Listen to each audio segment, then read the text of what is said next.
Joining me now is broadcaster and journalist Dee Dee Dunleavy. Dee Dee, let's start with video footage of the birthday party of Sean Diddy Combs, one that he organised for Meek Mill back in 2014. This video has resurfaced with the property manager of the location, the Parisian Palace in Las Vegas, claiming that there were broken bottles of alcohol, used condoms, blood on the bedding, powder, razor blades by the hundreds, lubricant on the dresses and marble floors, panties, bras, and even 2 iPhones in the bushes behind the bowling alley. Goodness me, sounds like quite the party. Do you think we're going to see footage of these parties, particularly the freak-out parties where all the grotesque goings-on were happening? And given the fact that we are hearing he taped everything. He had video cameras with him at all times. Well, that's where I've got a question mark as to whether he filmed this or whether the property manager has bobbed up after. This is 10 years ago, this party.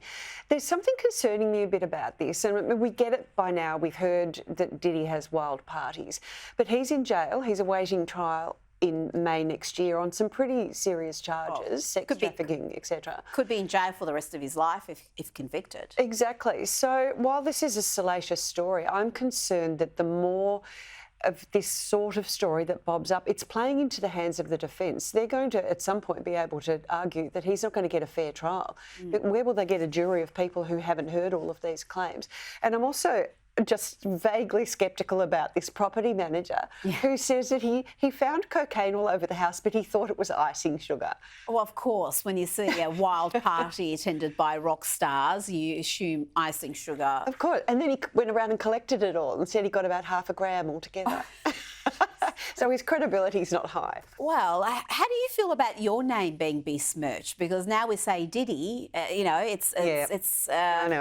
It's like my son and Hunter. When Hunter Biden's antics became world famous, Hunter Panahi had a moment to deal with that because it was the coolest name for many years, and now it's associated with Hunter Biden. Yep, I'll go D-E-E instead of he is Diddy, yep. Now, there's a lot of celebrities who are nervous, not just about Sean Diddy Combs' parties and lists being released, but also the high-profile individuals, including a few billionaires who are on the Jeffrey Epstein list, allegedly. Elon Musk was talking about this to Tucker Carlson just before the election. I'd like to see a matchup of those, call it the top 100 puppet masters on the Epstein client list. They've not tried to prosecute even one. Not even the worst offender on the Epstein client list. They've not even tried to prosecute even one. That's insane. Well, because they have a lot of diabetic grandmothers who were outside the Capitol on January 6th. They're kind of occupied. Yeah, I mean, they've put like, whatever, 500 or 600 January 6 protesters in prison and not one person on the Epstein client list. Will that ever come out, do you think? You know, I think part of why Kamala's getting so much support is that if Trump wins, that Epstein client list is going to become public. Yes. And some of those billionaires behind Kamala are terrified of that outcome. That's fascinating there from Elon Musk, saying that there's maybe a few billionaires who were donating to Kamala, hoping that the status quo would remain, that Epstein list would remain secret. To me, it's incredible that nobody has been charged. This is, how can you have a sex trafficker and there's nobody who's actually partaken in what he has done, who's been involved, complicit in those horrible abuses? Well, it is starting to look, and I'm not saying it is, but it's starting to look a little bit like there is some sort of a conspiracy between some elements of the media who, and you know yourself as well as I do, that, you know, the media hear about things, that people are not publishing things that they perhaps know. It's only a matter of time, though. Someone will break ranks and we'll find out more. And I think there is an expectation, as you heard there from Elon Musk, that with Trump's second term, there is going to be revelations. Yes, a lot of people who are perhaps have been held in high esteem in the business world, in the celebrity world, are going to be named and shamed. Good. Let's see if that happens. Let's go to comedian Dave Coulier. He's had to come out and defend his friend and a former Full House co-star, John Stamos, after Stamos was hit with a barrage of hate comments on Instagram for wearing a bald cap in solidarity with Coulier, who is battling cancer.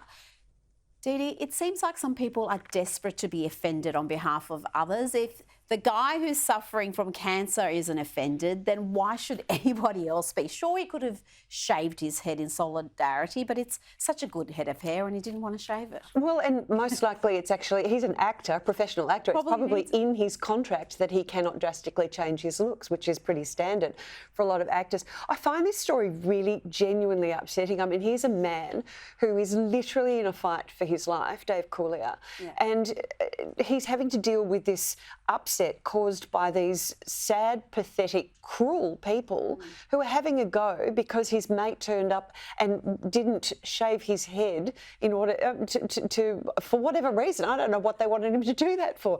He made Dave Coulier laugh. Dave Coulier has lost his mother, his sister and his niece to cancer. This is the last thing he needs, and yet these people are making his life worse to make their whatever point they're trying to make. Exactly. Of all the things to be outraged about, you know, pick something else. Now, this is a man who's regularly outraged, but for good reason, I think. Actor Hugh Grant has given a rare insight into some of the regrets he has about being a father at a relatively older age. I had them much too old in life. You know, I started when I was 52, and now, you know, Your first kid, you were 52. Wow. Yeah, now I'm 64, you know, and the youngest is 6, and I need a long stint in a sanatorium or an abbey. Dee Dee, he's got 5 children, so he started late, but he kept having them. And he does seem like a bit of a disagreeable fellow, but I can't help but agree with him about this rant. I am one enormous pet peeve. That's all I do. I walk around the streets peeving. I don't like people walking slowly. I don't like people with backpacks. I don't like people with backpacks on their front. I don't like people with backpacks and water bottles. I don't like water bottles. What's the whole water bottle thing? Why do my children have to go to school with a water? They have to cart water across London. What's wrong with a drinking fountain? I mean, don't get me started. I don't like leaf blowers, roadworks with no people working on them. I'm pretty much Larry David. I'm with him. There's a lot of he said there that resonates with me. I don't know about you. Well, not so much what he said, but the fact that he's got 5 children. Who knew? And it actually made me love Hugh Grant more because he's clearly protected those children from the public eye, which I give him a big tick for. And he resents them having to carry water all across town. He's exactly right. What's wrong with a drinking fountain? Why do we need to all be... And the water bottles are getting bigger and bigger. Yes. I'm a chronic water carrier, though. Oh, so you're I'm one of those. That's why it side. doesn't resonate with you, Dee Dee Dunleavy. I can't keep talking to you now that I know that. Oh, I'm dismissed. Righto. Yes.